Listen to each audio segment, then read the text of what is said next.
Would it make somebody a jerk to not refund their friend $600 after they bailed on a group trip? We'll get into that in just a bit. But first, am I the jerk for taking my friend's sick dog to an expensive vet without her consent while she was away? I, 20-year-old male, agreed to dog sit for my friend Alma, 22-year-old female, while she was away for a week to see her parents. On day 3, her dog, Cherry, started vomiting and refused to eat. I called her, but she didn't pick up. She was at a festival. I panicked and took Cherry to the emergency vet, where they diagnosed her with a blockage and did a $1,400 surgery. Cherry is fine now.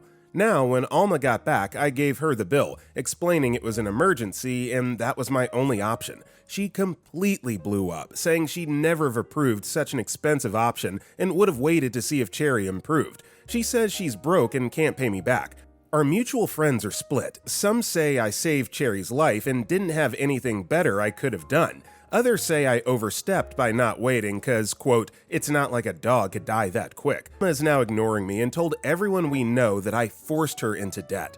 Am I the jerk? This is a tricky one, but I'm gonna go with not the jerk because obviously he acted with the dog's best interests in mind. It's not like when a dog is convulsing or has a blockage, you really have time to weigh your pros and cons. In the moment, you did what you thought was best for the dog, and you're not really thinking about the financial repercussions in that moment. But on the flip side, I also see Alma's point of view as well. That's a lot of money that unexpectedly now has to come out of pocket, but at the same time, I think it's easy for her to sit and say, now that the dog is well, if you had just waited, then the dog probably would have been fine. I don't necessarily agree with that either. So I'm gonna go not the jerk, but I get both sides, Witty Count 289 responded, not the jerk. A blockage can unalive any dog quickly. You literally saved her life by taking her. Well done for noticing she was really unwell. It can be tricky to spot. ETA, the vet wouldn't just go ahead with the surgery without exploring the option of making the dog sick first to see if whatever's causing the block could come out. This obviously wasn't a viable option. Some vets will get it wrong, of course, we're human. I'm right in this instance, and so was the treating vet. Second opinion wasn't an option for OP. Black Dynamite _7 responded, it was crazy. I just grabbed her and went to the vet. Don't know much about dogs, but I knew something was definitely wrong. Also, hi, my name is Brendan, and if you guys enjoy these Am I the Jerk videos, it would be so awesome if you gave this video a like or dropped a comment down below if you're listening to our podcast. That being said, our next story is, am I the jerk for taking my kids to their dad's funeral? I'm going to jump right in because the funeral is this Friday. My ex-husband passed away last week in a car accident, very unexpectedly.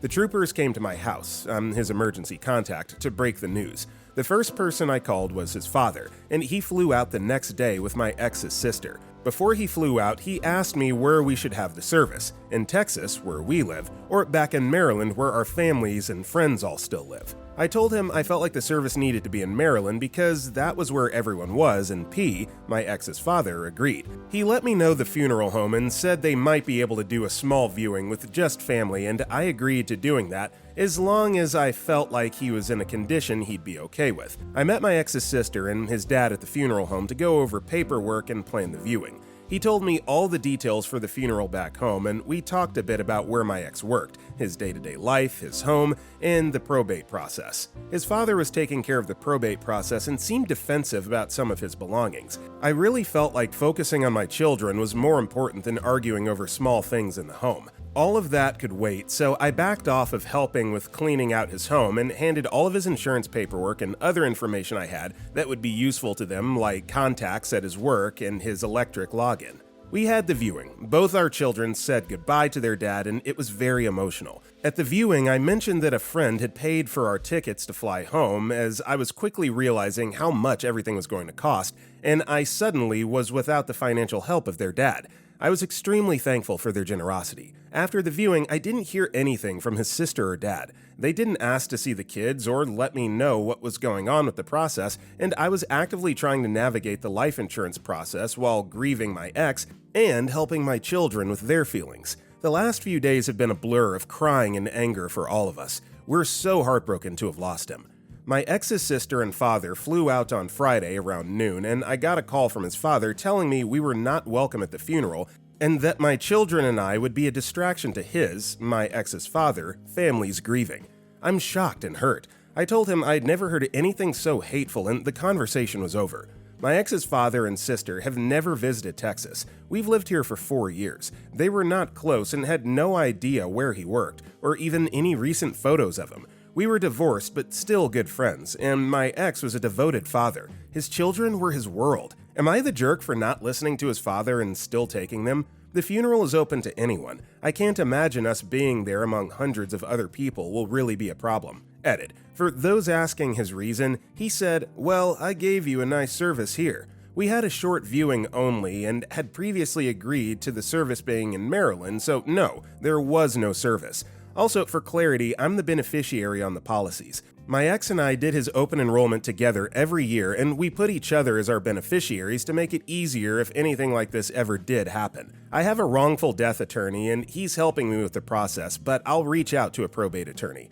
Thank you to everyone for the advice on SSI." Yeah, not the jerk, and we don't have any comments here to read, but it sounds like OP got some pretty good advice on how to carry forward with this in the comments, so yeah, not the jerk. Our next story is, am I the jerk for telling someone to stop making their insecurities my problem? Some background. I, 29-year-old female, used to know Tom, 30-year-old male, years ago. We were acquaintances as teenagers, and though we briefly dated at 16, it wasn't serious, and we stayed on neutral terms whenever we ran into each other.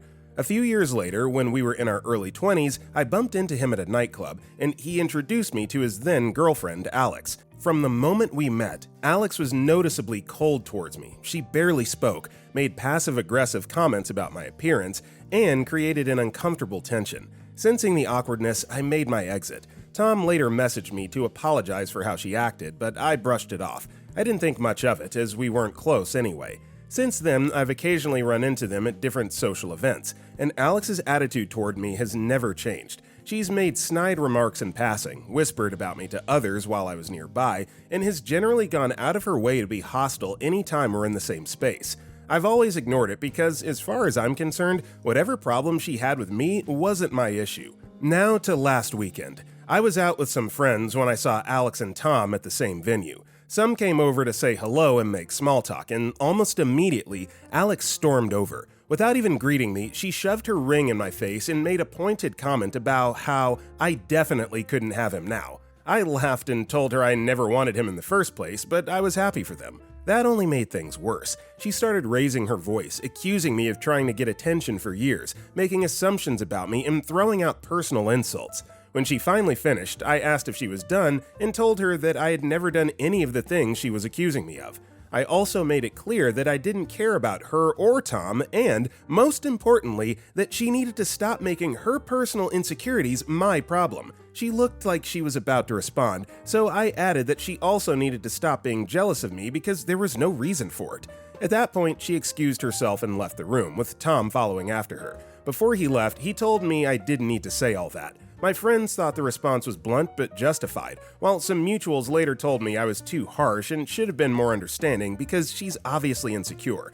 Now I'm wondering, was I too harsh? No, I don't think you were too harsh here, OP. It sounds like initially you were trying to take the high road and just brush it off as a non-issue because there wasn't an issue, but, people can be insecure at times and, just project vitriol for absolutely no reason about people that they don't know. And so, it sounds like you finally had enough and snapped. Nothing that you said was untrue.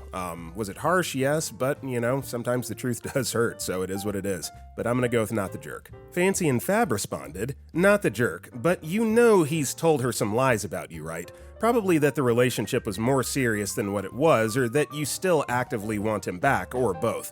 She's insecure and her behavior is unjustified, but I don't think she's doing it unprompted. Not your issue either way, but I don't trust Tom. Our next story is, am I the jerk for a text I sent in a group chat while in labor? Let's jump into this. I, 29-year-old female, gave birth to my third baby in November. The women in my husband's family, his two sisters, our sister-in-law and his mom, and I have a group chat whereas we send pictures of our kids, tell funny stories about our day, and in this case, send updates about possible labor. On this particular day in November, at 37 weeks plus 5 days gestation, I reached out to inform that this just might be the day my newest baby decides to make his grand entrance. I had been having strong contractions since 5:50 that morning. Everyone, except my sister-in-law, my husband's brother's wife, responded with excitement and praying hands emojis. Well, according to the nurses at the hospital, I wasn't dilated enough to be admitted, despite strong and frequent contractions. This was at noon. I updated the chat. Everyone seemed concerned and asked if I still thought if it might still be that day. I assured that it was most likely going to happen that day, judging from past experiences, but I would go home to labor and comfort. This is where I might be the jerk. My sister-in-law, who also gave birth to her third baby a couple months prior, via C-section, I'm not judging nor think of her as less than, just context is key, decided to text how glad she was that I wasn't in real labor and that it's better that I wait to have the baby another couple of weeks. She then sent a bunch of screenshots and links to articles about false labor and Braxton Hicks, as if I had never given birth before or experienced pregnancy before. I replied, mid-contraction, not to be bitty, but this ain't my first rodeo, and I know how to Google things as well. And yes, I've been checked, and they will check again before deciding if I should go home or not. Well, I did go home, only to go back to the hospital a couple of hours later and had my baby at 10:15 that night. Sister-in-law does not reply to me in text, and has since unfriended me on Facebook, not that I really cared about that. I just want to know if I was a jerk for what I said, and in hindsight, perhaps I shouldn't have been texting in the group chat while in labor. So Reddit, was I a jerk? Edit. I meant to elaborate on the C-section detail, which definitely makes me come across as someone who looks down on her for it, which I do not. Her first baby was a preemie and she had an emergency C-section. Her youngest two were scheduled. The point I was trying to make was that our experiences with pregnancy and childbirth are completely different, which I could have said without the C-section fact. My apologies. Edit. A little more info about my sister-in-law and my relationship. She thinks she's the matriarch of the family, even if she won't admit it. We recently moved out of state, only 2 hours away, long drive, but not as long as they treat it. A few months before I gave birth, and she started cutting us out of family get-togethers and even created a whole new group chat without my husband and me. She's always shocked at how intelligent my husband is because he went to community college instead of a university like she did. I didn't go to college. I saw no point in going into debt. I didn't know what I would go to college for, so I decided to wait. So she often treats me like I'm unintelligent. I think the snappy text was probably long incoming, but it was poorly timed and shouldn't have been in a group chat. It was not the first time I'd gone off on her in a group chat either. She singled me out a few months prior, questioning my ability to care for my kids and myself while my husband was away for a couple days. Yes, in the big family group chat. So I snapped back. My husband saw the message before me and said, "I'll let you handle her," as he held me back many times beforehand to keep peace. Like I said, it was possibly poorly timed, but long incoming. Look, I'm a dude. I'm not even going to sit here and pretend like I know what it's like to be in labor, have a C-section, anything like that, or the effects that has on you emotionally. What I will say, though, is that calling people out in group chats very, very, very rarely ends well. It just makes things awkward and uncomfortable. Like, if you have something to say, text privately. I mean, that really just goes for both of them. It's always weird when, like, one person gets singled out in, like, a big group chat. So that's really all I have to say about that, but the pregnancy stuff I know nothing about, so I will not pitch in on that at all. Bubbly Book 0919 responded, "As someone who gave birth, not the jerk. You're in labor. That gives you a bit of grace. As someone whose body doesn't like to dilate, I know what it's like to go and get sent home. You get told to go home and walk around. It's safe to do so as long as your baby hasn't broken the sac. Both of mine ended up, and I ended up back in the hospital a bit more dilated and a bit wet. They hooked me up with an IV and an increasing amount of Pitocin until 24 hours after the water broke or the baby was making their grand entrance." Spooky Beagle responded, "This baby was the first one that my waters broke on their own. Lil man was ready to come out. I was induced with my first, gave birth almost all natural with second with how fast he was coming. The third gave me problems all throughout the pregnancy. I'm almost surprised he didn't arrive sooner. I had had multiple episodes of false labor before this, which could have made me more moody with the sister-in-law." Our next story is, am I the jerk for blaming my nephew for using my credit card without my permission? Let me start off with, I'm pretty bad at checking the details on my bank statements, but recently something wasn't right. So I went through every single one for the past year, and there were over 100 charges from PlayStation. I only had 4 purchases on my Toops accounts in a single year, so I panicked as someone had my CC info. In all, the total charges were around $1,500. I contacted both my siblings whose kids also have accounts and asked nicely if their kids may have purchased anything using my bank account before I make a dispute. Both said no, so I went ahead and called both and my bank. The bank was able to charge back past few months, and the rest is under investigation. Well, a few days later, I get a frantic call from my teenage nephew who says his PS account was perma-banned. I asked him if he was sure he didn't buy anything with the CC after I gave him several $100 gift card for his birthday this summer to spend on stuff, and he again denied. So I have his email logins, and sure enough, it was purchases he made to his account. All the stuff he plays. Then he starts to say maybe he bought a few items here and there. Now my sister is ticked at me. She says I must have added my CC info to buy him something at some point in time, and it was not all my fault he was making purchases from my card. If it were her CC, she'd get an alert. Never that he may have taken my CC info. No, she doesn't want him to lose his account, and said she'll call PS to pay for it all. She said he always asks and she gets alerts and doesn't understand that I didn't, so I shouldn't blame him. I said, well, he knew he was spending someone else's money, so why is it my fault? And that he stopped asking her for permission to make purchases because no one stopped him. After that, she said I was blaming her kid for everything. So, am I the jerk here? Edit. Info. He's almost 15. I'm unsure how he got my payment info. Update. After an intense argument, she was still denying he made the charges at all. I was finally able to show her each and every transaction. Before I had only explained and she didn't believe me. After seeing the evidence, he finally fessed up. He claimed he thought it was her card. She will be paying me for all the money he used on my account and will not be getting the PS5 back until he works to pay it off. Even then, she may not let him have it. He insists that he'll be paying us both double for our troubles, but the real damage done here is the trust I have in both of them. Yeah, not the jerk here. I think it's a lesson learned on both sides. OP needs to do a better job of keeping up with their bank statements, and then the teenager, just being a teenager, but learning a lesson in accountability here. I don't know if you'll ever get your account back from Sony. They're pretty strict on those perma bans, but yeah, no, not the jerk. Jesse Colt responded, not the jerk. If your sister comes back at you, tell her you specifically asked the family if any of them were the ones who made the charges before you disputed them. No one admitted to it, so your only conclusion was that someone stole your CC information and racked up the charges, so you had no choice but to dispute the charges. Your nephew is not only a thief, but a liar too. It's now up to your sister and nephew to resolve the issue with PS by repaying the disputed charges along with any fees that they're going to get hit with for the disputes. Your sister's right about one thing though, you need to lock down your activity. Most CCs and banks have options to add notifications of charges so that you get an alert whenever there are charges made. You need to go enable that option on every card you have and account that you have. You should also probably review your credit reports as well and then lock those also as preventative measures. Our next story is, am I the jerk for not giving my niece the porcelain doll my mother left for her? My niece, Jay, 10-year-old female, was the only granddaughter when my mother died in 2020. When she died, she wanted my niece to have her porcelain doll collection, which had around 6 dolls. These porcelain dolls were around when I was a child, and I had memories of getting in trouble for playing with them. They were absolutely beautiful.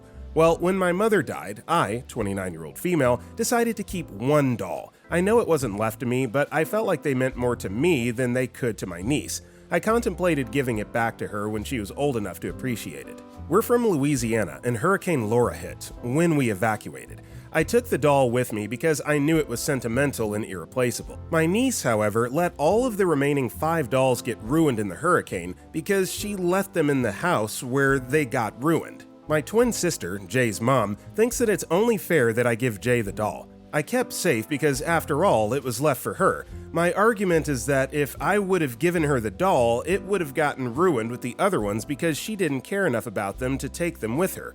Fast forward, we're now in 2025 and I have a daughter of my own. I 100% believe if my mom would have known she was gonna have another granddaughter, she would have left a doll to her. Am I the jerk? Look, I get it, the sentimental value and what it means to you, I really do, but at the end of the day, that really wasn't your doll to take or claim, and now, you don't even want to give it to her 5 years later. So, personal attachments aside, yeah, I'm going to have to go with the jerk here, because again, it wasn't left to you, it's not your doll. True Blackberry 3080 responded, You're the jerk for a few reasons. It is not, nor was it ever your doll. It was always your niece's doll. Your mother very specifically said they were all to go to your niece. If you wanted one, you should have told your mother this before she died and asked if you could have one. Your niece didn't leave the doll during a hurricane evacuation because she didn't give a crap about the dolls. They were left because, as a minor young child, she was relying on her parents to get out in an incredibly scary situation. Wrapping up a bunch of dolls, no matter how sentimental, the priority for any of them was not and has nothing to do with any of this. It doesn't matter how sure you are about how your mom would feel now since there's another granddaughter. You could be 100% imprint sure. It doesn't matter because your mom is dead and left zero thoughts about that. You went against your mother's wishes and pretty much stole a doll from your child. You're the jerk for doing that, and you're an even bigger jerk for refusing to give it back. Our next story is, am I the jerk for not making an effort with my friend's baby while her and I were in a fight? I, 25-year-old female, am child-free, so maybe there's some aspect of parenthood that I'm missing here. My friend Stacy, 26-year-old female, had her first baby about 9 months ago, Haley. Stacy and I had some tension brewing in our friendship since she was pregnant. In the past, my time and energy has been very much available to Stacy. At times, I felt that she took advantage of my empathy and willingness to bend over backwards for her. She lived about an hour away and was always in some form of drama or crisis. I drove to be with her nearly every single weekend, and the times when I told her I couldn't for one reason or another, she would beg and usually guilt me with things like, "I'm in such a dark place. I don't know what I'll do if I'm alone. I really need this." She also did a lot of passive-aggressive shutting down from the conversation when she didn't get what she wanted, leading me to always give in and put my own needs aside. This went on for years. I grew tired of this pattern and started therapy, where I learned to set healthy boundaries, speak up, and prioritize myself when it was important. These changes led me to cut the weekends I spent with her in half. I was in the process of buying a house, starting a new job and master's program, on top of family issues. I knew that she saw the change in our friendship and wasn't happy about it, but thought that with time she would understand and adjust. She never did, and insinuated that I changed because I don't support her pregnancy, or because my partner was manipulating me into not spending time with her. I explained to her many times that this wasn't the case and that I'm doing all I can to be there for her. Things came to a head when I had a health scare. I told her about it, and the next day she tried to call me. I was on the phone with someone else and couldn't answer, but texted her immediately after to let her know and make sure that everything was okay. She once again got upset because I didn't answer right away, and I had had it. On the very rare occasion that I asked for support from her, she had to make it about herself. I didn't usually call her out, but this time I did. I told her I didn't understand why she had an attitude. She said, "Thanks for making me cry," and then didn't respond to me for over a month.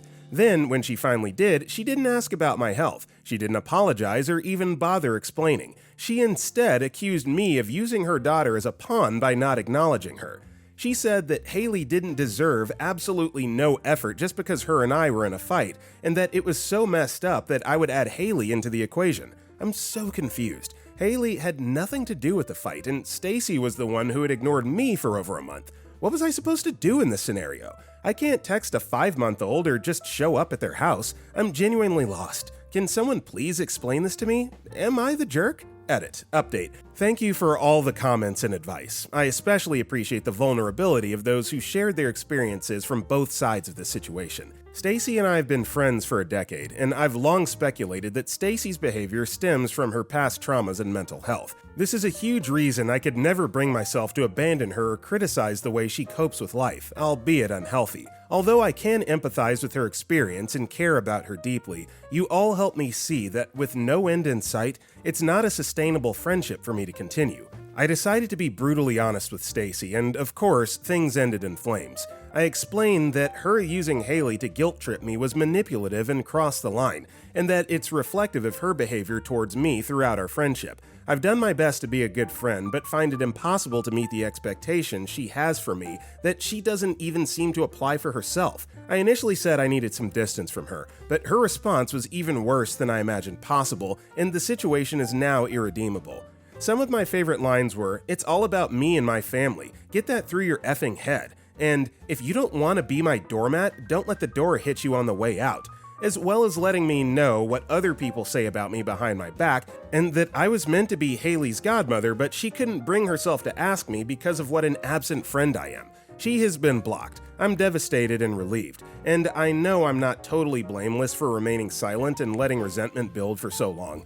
Thank you, Reddit. I mean, this is just like some extreme gaslighting coupled with 24/7 victim mentality. Look, I know you've been friends for a long time, but I think blocking her and kind of getting some separation and distance is definitely the best move. Maybe you'll work it out, maybe not, but I think for like right now in this exact moment, you definitely don't need to be involved with your former bestie. Introspective Liar commented, "Not the jerk. Her old manipulative tricks don't work anymore, so she's trying new ones. You do know, don't you, that most friendships, even healthy ones, end over time? People just grow apart, move in different directions, or in this case, one friend finally gets fed up with the other's behavior. You don't owe her anything, so walk away completely and avoid her entirely." Our next story is, am I the jerk for not refunding my friend $600 after she bailed on her group trip? My 19-year-old female friends and I all decided to go on a ski trip for 12 days over winter break.